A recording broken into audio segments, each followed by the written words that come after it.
me start with health. You see, I'll come to others later. I'll come to education, I'll come to all kinds of things. But let me start with health. Ubuzima. You individually, do you think about your own health?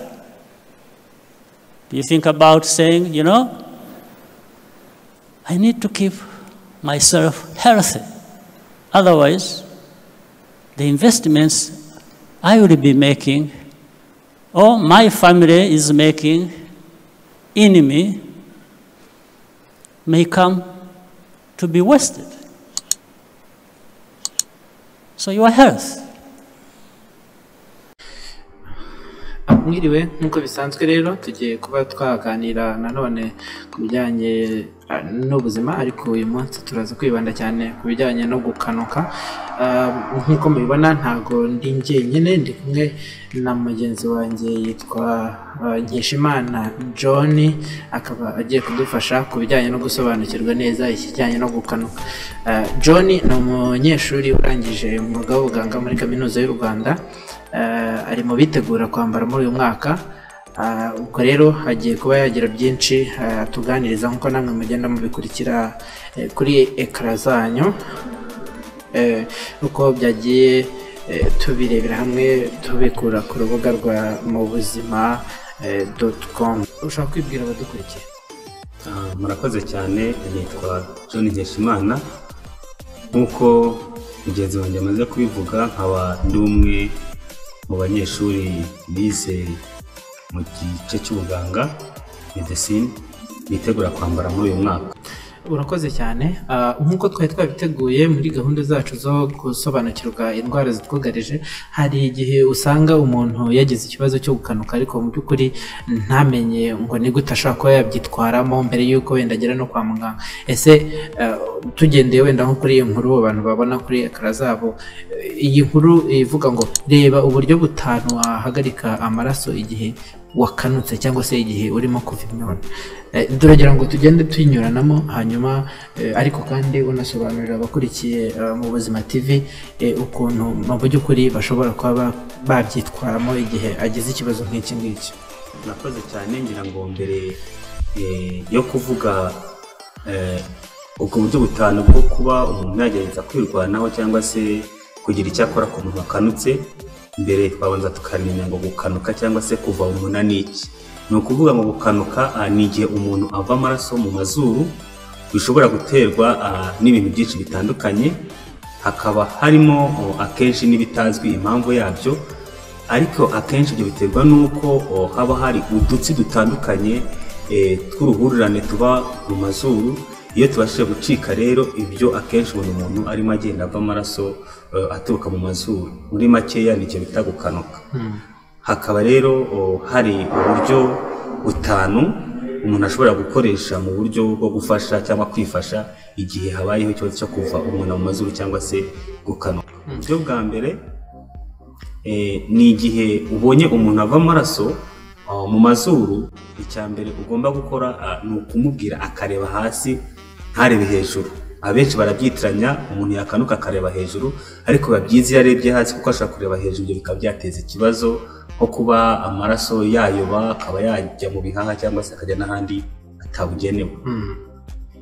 Uburyo bwa kabiri bukoreshwa nanone ni ugufata intoki ugafata ku mazuru, ugakoresha igikumwe ndetse na mukubita rukoko ugakanda ku mazuru ugafuka. Icyo gihe bigabanya ukuva k'uwo muntu cyangwa se uri gufasha.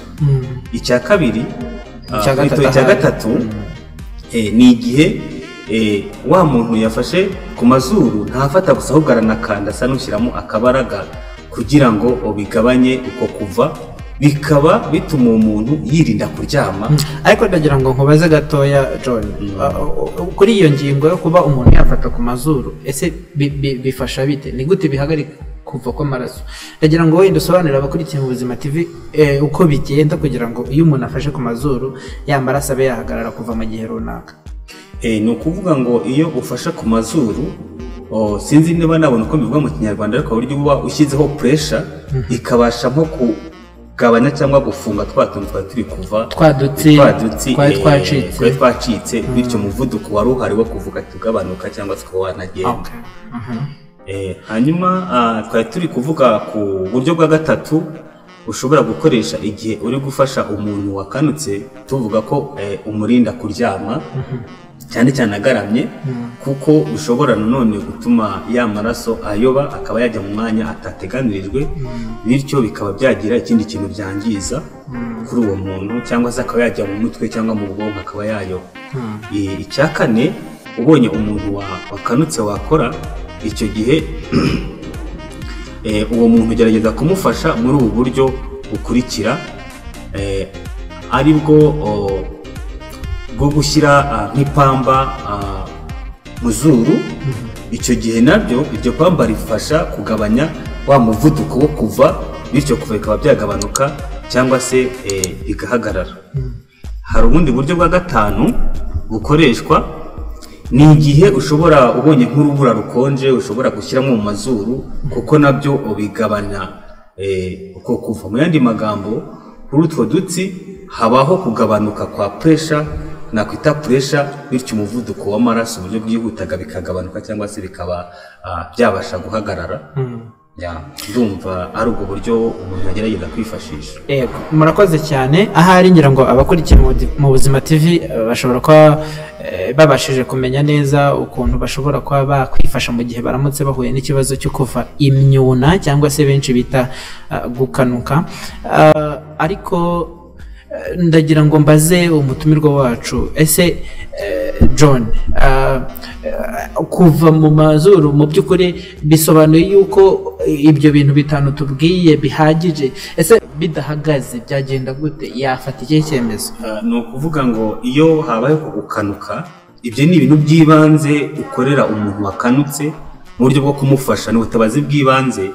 Nyuma yaho iyo bitabashije guhagarara cyangwa se ngo hagire igihinduka, ni ngombwa ko uwo muntu agomba kugeza kwa muganga hafi hamwegereye, kugira ngo abashe gufashwa n'abaganga babifitiye ubumenyi, babimenyereye, kugira ngo abashe kumufasha kwa buryo bwinshi. Igeze kwa muganga bashobora kugufashamo, bityo bikabasha gutuma ubuzima bugenda neza uwo muntu agize ikibazo.